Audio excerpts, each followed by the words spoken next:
Everyone, स्वागत करती हूँ आप सभी का आज के इस बहुत इंपॉर्टेंट वीडियो में। आज के वीडियो में मैं आप लोगों के साथ में डिस्कस करने वाली हूँ ग्रेड थर्ड एग्जामिनेशन। उसके अलावा आप लोगों के रीट का एग्जामिनेशन जो 27 और 28 फरवरी को हुआ था, जिसके ओएमआर शीट आप लोगों के सामने है, जिसका आप लोगों के आंसर की आप लोगों के सामने है। आई होप आप सबने अपने अपने आंसर को चेक कर लिया होगा। रिजल्ट का इंतजार है, लेकिन रिजल्ट से पहले जब हम लोगों को आंसर की दे दी जाती है तो हमारे सामने एक क्लियर हो जाता है कि हम लोगों के कितने मार्क्स बनते हैं। तो कितने आप लोगों को पासिंग मार्क्स चाहिए। उसके अलावा ऐसे कैंडिडेट जो बॉर्डर लाइन पर है, जैसे अगर किसी कैंडिडेट को 90 नंबर चाहिए पास होने के लिए, तो अगर उस कैंडिडेट के 89 मार्क्स है तो उसको क्या उम्मीद है, क्या वो उम्मीद लगा सकते हैं कि क्या उनके नॉर्मलाइजेशन के बाद में 1 मार्क बढ़ जाएगा और उनके जो है वो उनको भी सर्टिफिकेट मिलेगा। या ऐसे कैंडिडेट जो 91 पर है और उनको 90 मार्क्स चाहिए, तो क्या उनका 1 मार्क या 2 मार्क घट के क्या वो परीक्षा में पास होते होते फेल तो नहीं होंगे। नॉर्मलाइजेशन को लेकर क्या प्रोसेस रहेगा उसके बारे में बात करेंगे। उसके अलावा कितने मार्क्स चाहिए, कौन सी कैटेगरी के लिए कितने मार्क्स होते हैं पासिंग मार्क्स, उसको लेकर बात करेंगे।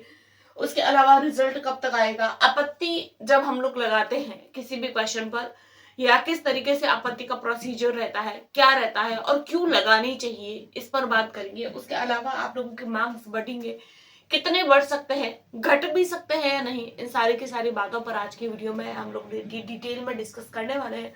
सो डैट अगर आप लोग चैनल पर पहली बार आए हैं तो वीडियो को लाइक करके चैनल को सब्सक्राइब कर सकते हैं अगर वीडियो पसंद आती है तो। सबसे पहले अगर मैं बात करूं पासिंग मार्क्स की, कि रीट में आप लोगों को हर एक कैटेगरी के लिए अलग अलग पासिंग मार्क्स की आवश्यकता होती है, तो कौन सी कैटेगरी के लिए कितने पासिंग मार्क्स की आवश्यकता है। सबसे पहले अगर मैं बात करूं एज अ जनरल कैटेगरी, अगर आप लोग है जनरल सामान्य, अगर आप लोग विभाग से हैं सामान्य कैटेगरी से, तो आप लोगों को 90 नंबर चाहिए। अगर आप लोगों के 90 नंबर बन रहे हैं तो आप सेफ हैं, आप लोगों को सर्टिफिकेट मिल जाएगा। और इस बार माइनस मार्किंग का भी था, तो हो सकता है कि आप लोगों को जो है वो थोड़ा बहुत ऊपर नीचे, क्योंकि नॉर्मलाइजेशन हो सकता है सेकंड लेवल में। अगर हम लोग बात करेंगे आगे नॉर्मलाइजेशन को लेकर, तो और अगर हम लोग फिक्स्ड एकदम परफेक्ट तरीके से बात करें तो आप लोगों को 90 नंबर लाने होंगे। अगर आप लोग 90 नंबर ला रहे हैं तो आप लोग पास है, आप लोगों को सर्टिफिकेट मिल जाएगा। उसके अलावा EWS category, OBC category, MBC category, SC और एसटी, इन सारी कैटेगरी के लिए 82 मार्क्स चाहिए पास होने के लिए। उसके अलावा विधवा कैटेगरी की बात करें तो 75 मार्क्स अगर आप लोग ला रहे हैं तो आप लोगों को रीट का सर्टिफिकेट मिल जाएगा। उसके अलावा अगर आप लोग दिव्यांग है, डिसेबल्ड है, तो आप लोगों को 60 मार्क्स लेकर आने हैं। उसके अलावा अगर आप लोग सहरिया से तो है 54 मार्क्स लेकर आने हैं। ज्यादा नंबर नहीं लाने हैं। 150 नंबर का पेपर था, अगर आप लोग जनरल भी है तो 90 नंबर आप लोग आराम से ला सकते हैं। ये तो हो जाती है कुछ बेसिक बातें। अब हम लोग बात करेंगे नॉर्मलाइजेशन को लेकर कि क्या नॉर्मलाइजेशन होगा, अगर नॉर्मलाइजेशन होता है तो क्या मार्क्स बढ़ सकते हैं, या ऐसे कैंडिडेट जो बॉर्डर पर है तो क्या उनके मार्क्स घट भी सकते हैं। सबसे पहले अगर मैं बात करूं लेवल 1 की, तो देखिए नॉर्मलाइजेशन ऐसी कंडीशन में होता है जब पेपर अलग अलग शिफ्ट में होता है। हालांकि रीट का पेपर जो है वो अलग अलग शिफ्ट में हुआ था। कोई पेपर ऐसा होता है जो टफ होता है हमारे हिसाब से, और कोई पेपर ऐसा होता है जिसका स्तर थोड़ा सा इजी होता है। ऐसे में कैंडिडेट भ्रम में रहते हैं कि किसी, जैसे अगर मैंने कोई पेपर दिया है तो मुझे ऐसे लगेगा कि मेरा वाला जो शिफ्ट है वो टफ था और जो दूसरी पाली वाला जो शिफ्ट है वो इजी होगा। सबको ऐसा लगता है, हर कैंडिडेट खुद का शिफ्ट जो है वो हमेशा टफ समझता है। ऐसे में बोर्ड द्वारा सबसे पहले पूरे पेपर को चेक किया जाता है, उनके एक्सपर्ट्स बैठते हैं उस जगह पर और पूरे पेपर को चेक करने के बाद में देखा जाता है कि भाई कौन सी जगह पर नॉर्मलाइजेशन करने की आवश्यकता है। तो वहां पर 1 या 2 मार्क्स का नॉर्मलाइजेशन किया जाता है, पेपर के स्तर को नॉर्मल कर दिया जाता है। पिछली बार जब हम लोगों ने पेपर दिया था तब भी नॉर्मलाइजेशन हुआ था। एक शिफ्ट में, 3 शिफ्ट में वो भी पेपर हुआ था, 2 शिफ्ट में नॉर्मलाइजेशन हुआ था। मैंने जिस शिफ्ट का पेपर दिया था उस शिफ्ट में नॉर्मलाइजेशन नहीं हुआ था। न ही मेरे मार्क्स घटे थे, न ही मेरे मार्क्स बढ़े थे। मेरे 112 पहले भी आ रहे थे और रिजल्ट में भी मुझे 112 ही देखने को मिले। तो मैंने जो पेपर दिया था, मेरी जो शिफ्ट थी, उसमें किसी भी तरीके के कोई मार्क्स घटे या बढ़े नहीं थे। मेरी वाली शिफ्ट का नॉर्मलाइजेशन नहीं हुआ था। अब हम लोग बात कर लेते हैं लेवल 1 की। तो देखिए लेवल 1 तो एक ही बार हुआ है 27 तारीख को सुबह, तो लेवल 1 में तो किसी भी तरीके का नॉर्मलाइजेशन नहीं होगा। ये तो बात हो जाती है यहीं पर कट। तो ऐसे कैंडिडेट जिनके ये पासिंग मार्क्स बन रहे हैं, जो अपनी अपनी कैटेगरी के हिसाब से देख लीजिए, अगर आप लोग ये पासिंग मार्क्स पर है तो आप लोग अपने लेवल 3 के लिए, ग्रेड 3 के लिए प्रिपेयर करना स्टार्ट कर दीजिए। अगर आप लोग बहुत कम पर जा रहे हैं, जैसे मान लीजिए अगर आप लोगों को 90 मार्क्स चाहिए, तो अगर आप लोग 85 पर जा रहे हैं कि भाई 90 नंबर चाहिए पासिंग मार्क्स, तो मेरे तो 85 बन रहे हैं, तो आप लोग जो है वो कहीं ना कहीं जो है वो अपने दूसरे एग्जाम के लिए प्रिपेयर कर सकते हैं, क्योंकि और भी वैकेंसीज है, अभी 4th ग्रेड की भी वैकेंसी है हमारे राजस्थान में, तो आप लोग उसके लिए भी देख सकते हैं। अदरवाइज अगर आप लोगों को लगता है कि नहीं 89 मार्क्स है, तो आप लोग, या फिर 88 मार्क्स है, तो फिर आप लोग जो है वो एक बार कहीं ना कहीं उम्मीद लगा सकते हैं। हालांकि लेवल 1 में नॉर्मलाइजेशन नहीं होता है, लेकिन आपत्ति लगती है, आपत्ति लगने के बाद में भी कहीं ना कहीं कभी ना कभी जो है वो हम लोगों को मार्क्स मिल जाते हैं, 1 या 2 मार्क्स मिल जाते हैं। उसके बाद में हम लोग बात कर रहे थे लेवल 2 की, तो देखिए लेवल 2 में तो ऑब्वियसली हम लोगों को नॉर्मलाइजेशन देखने को मिलेगा।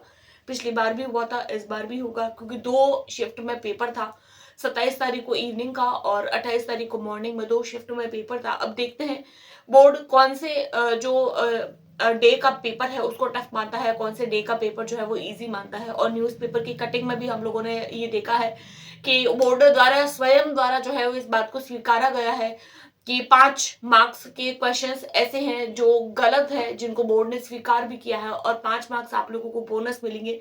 तो देखिए ये तो जब रिजल्ट आएगा तभी हम लोग बोल सकते हैं कि 5 मार्क्स तक का बोनस, बाकी बाकी तो सब जो है वो एक बार आप अपने जो आप लोगों ने खुद ने जो मार्क्स काउंट किए हैं उसके बेसिस पर ही आप लोग अपने मार्क्स माने। लेवल 2 में नॉर्मलाइजेशन होगा, नॉर्मलाइजेशन में होगा तो हो सकता है आप लोगों के मार्क्स घटे, हो सकता है आप लोगों के मार्क्स बढ़े। तो ऐसे कैंडिडेट जो बॉर्डर लाइन पर है, क्योंकि घटने के चांसेस बहुत कम होते हैं, ये मैंने पिछली बार भी देखा है। पिछली बार भी बहुत सारे कैंडिडेट ऐसे थे जिनके 89 मार्क्स थे, बहुत सारे कैंडिडेट ऐसे थे जो 88 मार्क्स पर थे, तो वो भी पास हो गए थे, उनको भी 90 नंबर, जब उनको रिजल्ट आया था तो 90 मार्क्स आए थे। तो ऐसे कैंडिडेट जो इस तरीके से बॉर्डर पर है 89 पर, 88 पर, तो उन लोगों को अभी से ही अपने 3rd ग्रेड के लिए तैयारी स्टार्ट कर देनी चाहिए, क्योंकि 3rd ग्रेड का एग्जाम भी आप लोगों के 2026 में है, स्टार्टिंग में है, तो आप लोगों के पास में ज्यादा समय है नहीं, मार्च भी चला गया है, तो आप लोगों के पास में ज्यादा समय होगा नहीं। और लेकिन फिर भी अगर किसी कैंडिडेट को लगता है कि नहीं मैं तो कंफर्म होगा, फिर ही मैं तो 3rd ग्रेड के लिए प्रिपेयर करूंगा, तो मैं इसके रिजल्ट का वेट करूंगा, तो देखिए रिजल्ट आप लोगों के अभी समय लगेगा, क्योंकि जो है वो पिछली बार हालांकि जो है वो आ गया था, लेकिन इस बार कभी कहीं ना कहीं उम्मीद है कि आप लोगों को मई तक इसका रिजल्ट, मार्च है अभी, मार्च तो चला ही गया एक तरीके से, फिर अप्रैल और फिर मई, तो लगभग आप लोगों को मई तक इसका रिजल्ट देखने को मिलेगा। तो तब तक अगर आप लोग ऐसे ही बैठे रहेंगे 2 महीने या 1.5 महीना, जब भी रिजल्ट आता है तब तक अगर आप लोग ऐसे ही बैठे रहेंगे तो उसमें तो कोई फायदा नहीं है।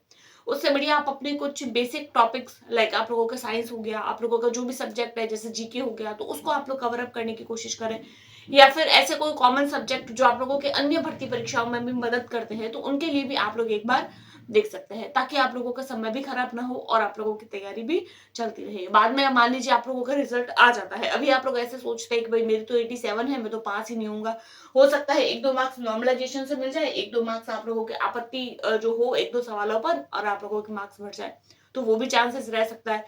तो अगर आप लोग 87, 88, 89 पर है, या फिर 91, 92 पर है, या फिर अगर आप लोगों को 82 मार्क्स चाहिए, आप लोग 79 पर है, 81 पर है, 82 पर है, तो आप लोग कॉमन कॉमन अपने जो पोर्शन होते हैं, जीके हो गया, आप लोगों के जनरल साइंस हो गया, जनरल मैथ्स हो गया, अपने अपने सब्जेक्ट्स हो गए, तो वो उसके बेसिस पर आप लोग जो है वो अपनी तैयारी को स्टार्ट कर सकते हैं। कुछ बेसिक कंसेप्ट आप लोग अभी 2 महीने में कवर अप कर सकते हैं जब तक रिजल्ट आता है। नॉर्मलाइजेशन होगा, पिछली बार भी हुआ था, और मार्क्स बढ़ेंगे।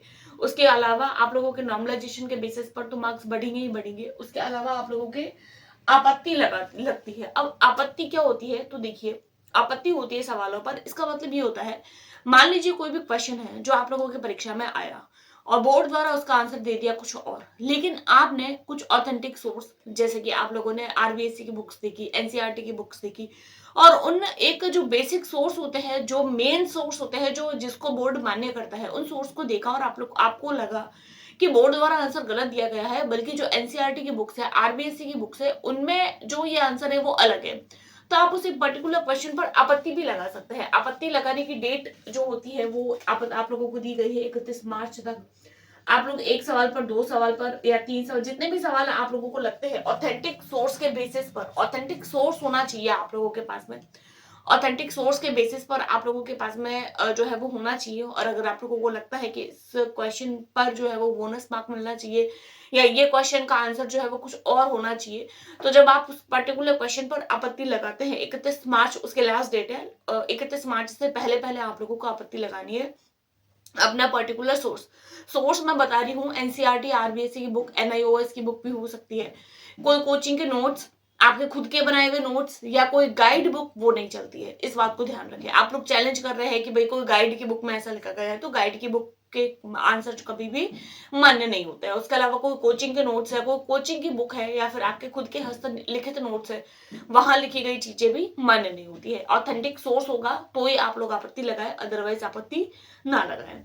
और आपत्ति लगाते हैं तो उस एक पर्टिकुलर क्वेश्चन जो जिस क्वेश्चन पर आप लोगों ने आपत्ति लगाया है और बोर्ड द्वारा अगर उसको स्वीकार कर लिया जाता है तो वो एक आप लोगों को मार्क्स मिल जाता है, बल्कि उस एक कैंडिडेट को नहीं जिसने आपत्ति लगाई है, बल्कि हर वो कैंडिडेट जिसने वो आंसर लगाया है, हर के मान लीजिए मैंने आपत्ति लगाई, लेकिन उस एक क्वेश्चन को अगर मेरा सही माना जाएगा तो मेरे जैसे जैसे जितने भी कैंडिडेट हैं उन सबका आंसर सही माना जाएगा। तो अगर आप लोगों को लगता है कि भाई कोई पर्टिकुलर क्वेश्चन पर आपत्ति लगानी चाहिए तो आप लगा सकते हैं, बाकी जरूरत नहीं है, क्योंकि बोर्ड द्वारा लगभग जो है वो 100% सही दी जाती है।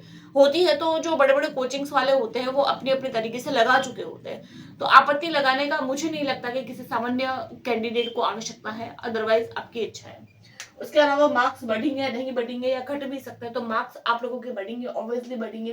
पिछली बार भी मेरे साथी मित्रगण काफी ऐसे थे जिनके मार्क्स बढ़े थे और मेरे नहीं बढ़े थे, मेरे 112 थे और 112 ही रहे थे।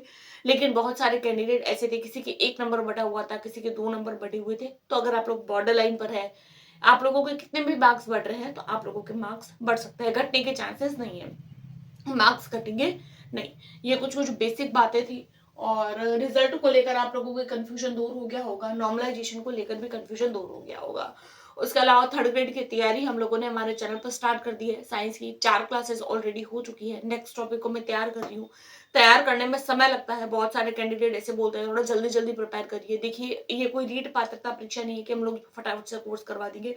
थर्ड ग्रेड का मेन एग्जाम है और कंटेंट तैयार करने में भी काफी समय लगता है, क्योंकि पहले के जो नोट्स थे वो 6 to 10 तक की बुक से थे, लेकिन इस बार के जो नोट्स है वो छठी से लेकर 12वीं तक के क्लासेस के एनसीईआरटी प्लस आरबीएससी की बुक्स को इंक्लूड करते हुए बनाए गए हैं। और पाचन तंत्र, डाइजेस्टिव सिस्टम वाला जो टॉपिक है उसको हम लोगों ने कंप्लीट कर दिया है विथ टेस्ट। तो अगर आप लोगों ने नहीं देखा है तो एक बार आप लोग जरूर जाकर चेकआउट कर सकते हैं। अगर आप लोगों को पसंद आती है वो वीडियोस तो आप लोग सब्सक्राइब करें, अदरवाइज ना करें। आई होप आप लोगों को आज की क्लास पसंद आई होगी। Thanks for watching.